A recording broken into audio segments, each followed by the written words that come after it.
you ever noticed how hard it can be for your child to tell you something that might hurt your feelings? This would generally be a little bit older of a children, late elementary into middle school, but possibly younger. Maybe they want to tell you that they don't like a rule that you have, or maybe they felt sad when you went out, or even they disagreed with something that you have said recently or something that you did. And they just can't get the words out to communicate with you. These are the moments that shape how our kids learn to communicate for the rest of their lives. As parents, we have this incredible opportunity and responsibility to become a safe space for our children to practice difficult conversations so that when they grow up, they already know how to speak truthfully with empathy and confidence. How we meet our children when they come to us with those difficult conversations is really going to be their foundation for how they move forward in conversations that are difficult for the rest of their lives. So it will be our responsibility to be conscious, aware conversation partners for them. We are their practice partners. I'm Julie Cornish, and I'm the founder of the Rewired Parent. This is a place where we are transforming our parenting from the inside out. And lately, I have been having some honest conversations with my oldest son around a new relationship that I have started. I've just recently started a new relationship after being separated from his dad for almost 3 years. And so for him, that means once a week, the kids aren't seeing me. I'm not home. Up until that point, their dad and I live on the same property. So while we have different houses, they still have had access to both of us whenever they wanted, unless, of course, we're at work. But most days they would be able to see us. So now one day a week, they don't see me. And so we've had to have some conversations about how that's making him feel. And that's how this video kind of came up. I am right in the middle of a series of videos about empowered conversation. So I felt like this fit in. So we have videos 1 and 2 are already live. So we'll call this 2.5 and we'll continue on next week with number 3. And so how the conversation goes is that part of him is struggling with me not being home. He misses me. He's in a stage of his life where he's really kind of torn. He's moving away from mom a little bit, but he's really also feeling a little bit clingy with me. And he wants me to be home always, but he also wants me to be happy and he wants me to be able to go and do things. So he is wrestling with wanting both things. He is learning that it's okay to hold two truths at once. When he told me that he wishes that I would just stay home and that I wouldn't go out, but he also wanted me to have fun, it really hit me on how much courage it takes for a child to express something that complicated, especially to an adult. And those are moments where if we're not careful, if we're not being aware, we could really brush them off and be like, oh, it's no big deal. Don't worry about it. You'll get over it. And say something like, that isn't validating, that isn't acknowledging one, the confidence or the courage it took for them to come and speak to you, but also the discomfort that they may be experiencing around that. So if we brush it off, then they're likely not going to come and communicate with us later. And if we can create a safe space for them now when they're a bit younger, that is really going to benefit us when they're into their teen years. So, this is really what emotional growth looks like. It is messy, it's brave, it's vulnerable. And our job as parents isn't to fix the discomfort, it's to hold space for it. It's to help them build that resilience and let them know that, hey, life is a lot of discomfort. It's a lot of difficult conversations, and that's okay.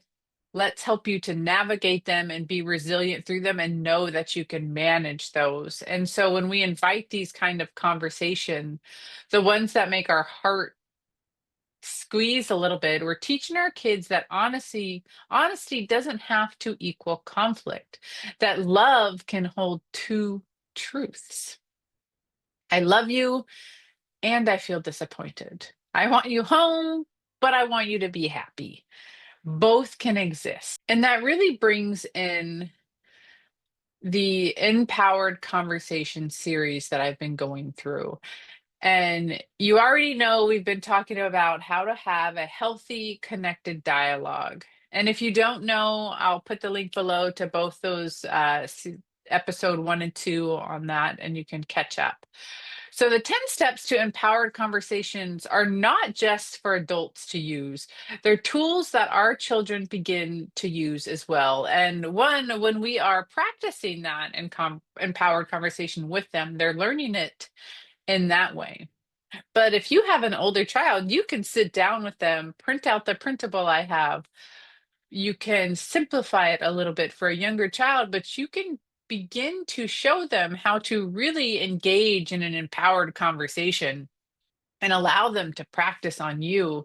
And so that they can go forth in other conversations with adults, with teachers, with friends, and really be able to communicate their needs and desires. Can you imagine if we had learned that as children? So things like listening to understand. That is one that is difficult for most people. And it is a beautiful thing to practice for your child and to teach them to practice.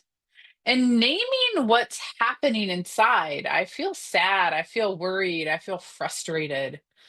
And my favorite is always is reflecting back what you hear before you respond. This allows the opportunity to make sure, one, you're understanding what the person is saying to you clearly, and to let them know that you're listening. And I would say, I want to say 9 times out of 10, maybe it's less, 6 times out of 10, when you ask your child to reflect back to you what you have said, a lot of the times they're not hearing what you have said. The interpretation has changed. And so if you can ask them to reflect back and they're not understanding what you're saying, it gives you an opportunity to get a little more clear, reframe, and re explain what you're trying to say. And then just ask again for them to reflect back what you've said to make sure they're clear, and do the same for them. It lets them feel heard and it lets you know that you're really understanding what they're saying to you. And so the tricky part, when your child says something to you that triggers your guilt or your sadness, like, "Mom, I wish you would stay home." And what you want to say is, "Well, I'm a human too, and I want to go and do things that nurture and feed me outside of being a mom." Now, depending on the age, they may or may not understand that, but it may or may not be appropriate to say that. And there may be another way that you can word it that is easier for them to understand. But the point is that some of the things that they're going to say to you are going to hit a little hard. Going into that conversation, aware, knowing what is in your cup, knowing, and when I say that, what is beneath the surface, don't go into these conversations already feeling frustrated or triggered. Try to go into them with an open heart, knowing that you are your child's practice person for a difficult conversation. It's natural to feel a little bit of pang or a little bit of trigger inside, and that's okay. That part that wants to protect, to please, to be the good parent, that will bring up that shame and that guilt. And we can be present with that. Sometimes you may need to take a break or take a little like intermission in your conversation and say, "Give me a minute," and you go ground and collect yourself and come back to the conversation. And that's okay too. Taking that breath and that time, that is being an excellent role model for your child. And you don't have to sit there in that conversation and give everything right away. You can take a break, you can take a breath, you can center and ground so you can say what you mean and you can respond rather than react. You can notice what is coming up for you. You can do that quick check in, how am I feeling right now? And you can teach your child to check in with how are they feeling? Can they take a deep breath? Is there a way that I can allow these motions to move through me as energy and motion, right? Energy and motion is the emotion. So without taking it personally, allowing that to move through. Because when we can regulate ourselves, we create that space for our kids to learn and we model that regulation for them. And they begin to learn how to regulate as well in a difficult conversation, taking a break from that conversation and regulating. And that's rewiring in real time. So, here are a few things that you can try this week to invite honesty in conversations with your child if this comes up, and something like, it's okay to tell me something that's uncomfortable. It's okay to tell me something that you think I might not want to hear. Even if it's about me, even if you feel like it's going to hurt my feelings, I will not get mad at you. And I told my son, I am your practice partner for conversations. I straight up told him that life is going to offer you so many opportunities at difficult conversations to be uncomfortable. Allow myself and allow dad to be your practice partners on difficult conversations so that when you're adult, it will make it so much easier. And he said, okay. So tell your child their truth is not going to scare you away. Thank them for sharing with you. When they have told you what they want to say, whether it was triggering or not, thank them for their honesty, for coming to you, for being willing to share, for their courage. And do that before you begin to explain yourself or defend yourself or continue the conversation. Allow them to say their part. Reflect back to them what they have said and thank them for sharing with you. And then you can continue on with that conversation of explaining or creating a solution, however it goes. And that's something as simple as, thank you for being honest with me. Thank you for sharing how you're feeling. And that is going to build a lot of trust between the two of you. And that reflection, that reflecting back what you've heard them say, is going to help them feel seen, and it's going to teach them emotional complexity. And it models repair if you're able to have a difficult conversation that goes off the rails. If you're able to circle back and say, I noticed that I got defensive. I noticed that I wasn't as gentle or responsive as I could have been. And you're modeling that repair, you're apologizing, and you can let them know that you really want to hear what they had to say and that you're still learning too, and you're still learning how to regulate, as we all are. Just because we're adults does not mean that we know what we're doing.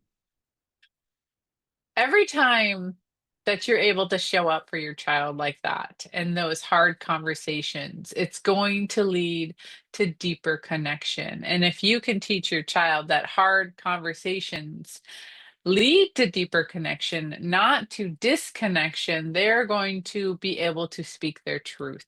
Because how many of us have found ourselves in those difficult conversations where we couldn't say no because we didn't want to make someone uncomfortable, or we didn't say what we really wanted to say or what we meant, and the consequence of that.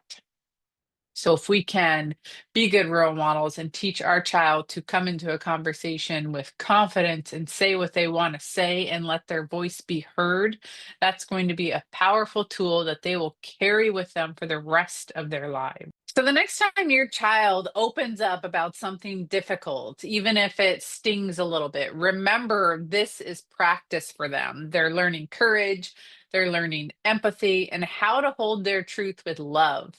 And you are their safe place to learn it. When your child feels safe to speak their truth with you, you're helping them build a lifetime of emotional resiliency and authentic connection. If this message resonated with you, please like and subscribe. Please check out the Empowered Conversation series. Episode 1 and 2 are already live. We'll call this 2.5. We'll have episode 3 next week, and then we will have a map session on clearing blocks to difficult conversations.